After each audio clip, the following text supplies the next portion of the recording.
بسم اللہ الرحمن الرحیم۔ میری آپ لوگوں سے ریکویسٹ ہے کہ میرے چینل کو سبسکرائب کر دیں اور میری ویڈیو کو اینڈ تک لازمی دیکھیں۔ اس زمین پر ہزاروں سال پہلے مشرق اور مغرب پر حکومت کرنے والا ایک بدترین بادشاہ جو اپنے آپ کو خدا سمجھتا تھا، اس کا نام نمرود تھا۔ یہ سب سے پہلا بادشاہ تھا جو تاج اپنے سر پر پہنا تاکہ لوگوں کو معلوم ہو کہ ان کا عہدہ نمرود ہے۔ ایک رات خدا کہلانے والے بادشاہ نے خواب میں دیکھا کہ ایک تارا آسمان میں اس طرح چمک رہا ہے کہ اس کے سامنے چاند اور سورج بجھے ہوئے نظر آ رہے ہیں، اور وہ بیدار ہوا اور اپنے محل کی نجومیوں سے پوچھا، اور انہوں نے بتایا کہ تیری سلطنت میں ایک جوان ایسا آئے گا جو تیرا مرتبہ ختم کر دے گا اور تیری اس حکومت کو نیست و نابود کر دے گا۔ اور اس نمرود نے ہزاروں بچوں کو مروا دیا اور حکم کو نافذ کر دیا، لیکن جو اللہ چاہے وہ ہو کے رہتا ہے۔ اللہ نے اپنی رحمت کے خزانے میں سے اپنے خلیل کا ظہور کر دیا۔ تاریخ نے لکھا کہ حضرت ابراہیم علیہ السلام کی والدہ، جو کہ حضرت ابراہیم علیہ السلام کی آمد ہوئی، کئی سالوں تک اپنے علاقے سے باہر رہی اور اپنے بیٹے حضرت ابراہیم علیہ السلام کو ایک غار میں چھپا دیا۔ تقریباً 7 سال آپ کی والدہ اور آپ کو دودھ پلاتی، واپس بابل چلی جاتی۔ جب آپ زمانے بلوغت کی طرف بڑھنے لگے تو آپ کے چچا آصف نے کہا کہ آپ آ کر ان کے ساتھ رہیں اور ان کے کام میں ہاتھ بٹائیں۔ تو حضرت ابراہیم علیہ السلام اپنے شہر میں رہنے لگے۔ تو حضرت ابراہیم علیہ السلام نے دیکھا کہ کوئی سورج کی پوجا کر رہا ہے، تو کوئی بتوں کی پوجا کر رہا ہے، تو کوئی نمرود کو خدا کہہ رہا ہے۔ آپ فرمانے لگے کہ اللہ تو وہ ہے جو ہر چیز پر قدرت رکھتا ہے اور وہی حقیقی خالق و مالک ہے جو تمام جہانوں کو پالنے والا ہے، اور بس اللہ ہی عبادت کے لائق ہے۔ سورج طلوع ہو کے غروب ہو جاتا ہے، کیسے ہو سکتا ہے کہ یہ خدا ہو؟ آگ پانی سے بجھ جاتی ہے، یہ کیسے ہو سکتا ہے کہ خدا ہو؟ یہ نمرود ہماری طرح سو جاتا ہے اور بیمار ہو جاتا ہے، یہ کیسے ہو سکتا ہے کہ خدا ہو؟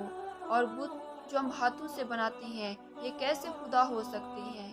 ایک مرتبہ جب سب لوگ میلے پر گئے تو حضرت ابراہیم علیہ السلام نے بت خانے میں جا کے تمام بت توڑ دیے کلہاڑی سے، اور کلہاڑی بڑے بت کے کندھے پر رکھ دی۔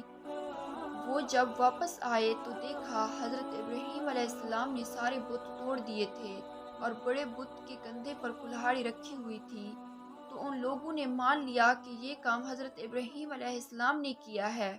تو حضرت ابراہیم علیہ السلام نے کہا کہ دیکھو اور پوچھو کہ شاید اس بڑے بت نے توڑا ہو۔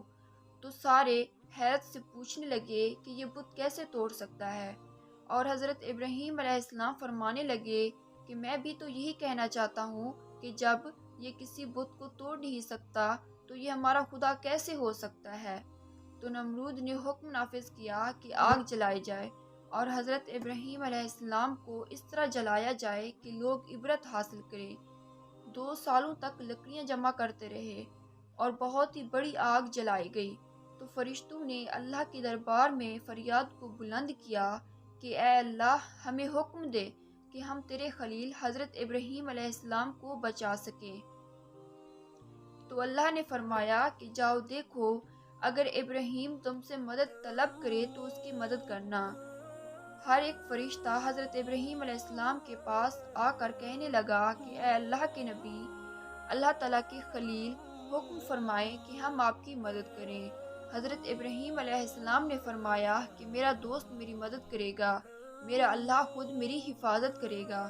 تو نمرود نے اللہ کے نبی حضرت ابراہیم علیہ السلام کو آگ میں ڈالا، تو وہ آگ اللہ کے حکم سے گلزار بن گئی۔ اللہ کے نبی مطمئن ہو کر پرسکون ہو کے اللہ کا شکر کر رہے ہیں، اور فوج نمرود سے پوچھ رہی ہے کہ ہمارے خداؤں سے بھی زیادہ حضرت ابراہیم کا خدا طاقتور ہے جس نے آگ کو گلزار بنا دیا۔ نمرود نے کہا اچھا۔ ابراہیم علیہ السلام کو بلا کے نمرود کہنے لگا کہ جاؤ اپنے خدا سے کہہ دو کہ وہ اپنی فوج تیار کرے۔ اور میں بھی اپنی فوج تیار کرتا ہوں، کل مقابلہ روبرو ہوگا۔ نمرود جو مشرق اور مغرب پر حکومت کرتا تھا، اس وقت زمین کا سب سے بڑا بادشاہ تھا، اور اپنی فوج کو تیار کیا اور ایک بڑی عمارت پر کھڑا ہو کر کہنے لگا، ہے کوئی مجھ سے زیادہ طاقتور جو آئے اور مجھ سے مقابلہ کرے؟ تو اتنی دیر میں اللہ نے مچھروں کو حکم دیا کہ جاؤ، اس نمرود کی حکومت کو فنا کر دو، اور وہاں سے بڑے بڑے مچھر آئے اور نمرود کی فوج کے ایک ایک فرد کا خون اور گوشت کھا گئے۔ نمرود حیرت زدہ دیکھ رہا تھا کہ ایک لنگڑا مچھر نمرود کے ناک میں گھس گیا، اور نمرود اپنا سارے دیواروں پہ مارنے لگا کہ ہے کوئی جو مجھ کو بچائے، لیکن افسوس، اللہ تعالیٰ کا عذاب آتا ہے تو کوئی کسی کو بچا نہیں سکتا۔ اور نمرود اپنے محل میں آیا، بے چین ہونے لگا اور اپنی خادمین سے کہنے لگا کہ اپنی جوتیوں سے میرے سر کو مارو۔ جب جب کوئی نمرود کے سر پر جوتا مارتا تھا تو نمرود کو سکون آتا تھا کہ وہ مچھر نمرود کے ناک سے ہو کر اس کے دماغ تک آ پہنچا، اور دھیرے دھیرے اس کے دماغ کو چاٹتا رہا۔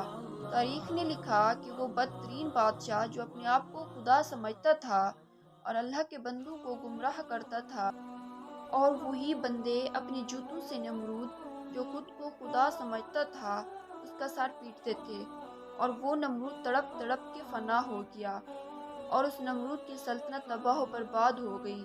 سلام ہو اللہ کے نبی خلیل اللہ پر، حضرت ابراہیم علیہ السلام پر۔ بے شک اللہ کے سوا کوئی معبود نہیں، وہ ایک ہی اللہ ہے جو ہر چیز پر قدرت رکھتا ہے۔ میری ویڈیو کو اینڈ تک دیکھنے کے لیے آپ لوگوں کا بہت بہت شکریہ۔